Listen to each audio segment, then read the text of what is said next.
তিনবার আবেদন করেও আজ পর্যন্ত মেলেনি বিধবা ভাতা। বঞ্চিত অসহায় বৃদ্ধার আর্তনাদ। অসুস্থ ছেলেকে নিয়ে দারিদ্র্যের সঙ্গে প্রতিদিন লড়ছেন ঝুলন ভৌমিক একাকী নিরন্তর। বিধবা ভাতা বঞ্চনার গভীর সমস্যার সম্মুখীন অসহায় স্বামীহারা মহিলা। ঘরে দুরারোগ্য ব্যাধিতে আক্রান্ত ছেলে, তবু সরকারি সহায়তা ব্রাত্য। সদর মহকুমা কাঞ্চনমালার লক্ষ্মীছড়া ব্লকের বাসিন্দা 60 বছরের ঝুলন ভৌমিকের অভিযোগ, তিনবার আবেদন করেও এখনো বিধবা ভাতা পাননি তিনি। স্বামী জিতেন্দ্র ভৌমিকের মৃত্যু হয়েছে 10 বছর। অসুস্থ একমাত্র ছেলেকে নিয়ে চরম অভাব অনটনের মধ্যে জীবন কাটছে তার। বয়সের ভারে তিনি আর কাজ করতে পারেন না। অন্যদিকে ছেলে দুরারোগ্য রোগে আক্রান্ত হয়ে শয্যাশায়ী। বৃহস্পতিবার সংবাদ মাধ্যমের সামনে নিজের অসহায় অবস্থার কথা তুলে ধরে ঝুলন ভৌমিক জানান, বামফ্রন্ট সরকারের আমল থেকে বর্তমান সরকারের সময় পর্যন্ত একাধিকবার বিধবা ভাতার আবেদন করেছেন, কিন্তু এখনো কোনো সরকারি সহায়তা পাননি। অর্থের অভাবে অনেকদিন শুধু ভাত আর লবণ খেয়ে মা ছেড়ে দিন কাটে বলে দাবি তার।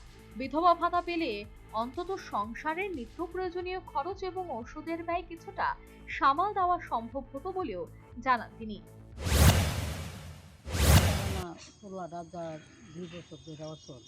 এর আগে আমি একবার ভাতা জমা দিচ্ছি, ও দিয়েছেন তাতে বুঝাইয়া পড়তো ফার্স্ট করেছে বিজি বাইতে পরে তারা লোক স্যালেন্ডার করে গেছি, ও আমার ভাতা 3বার দিছি, একবারও ভাতা দিল।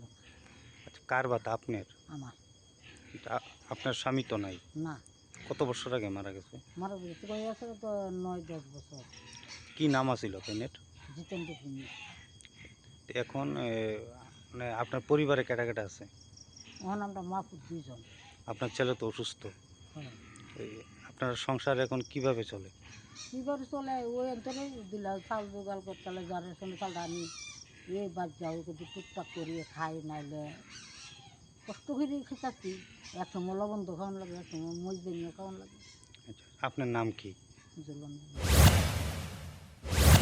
এই অবস্থায় এখন কয়েকটি প্রশ্ন উঠতেই পারে। তিনবার আবেদন করার পরেও কেন এই অভাগিনীর ভাগ্যে জুটল না বিধবা ভাতা? যোগ্য আবেদনকারীর আবেদন কি যথাযথভাবে যাচাই হয়েছে?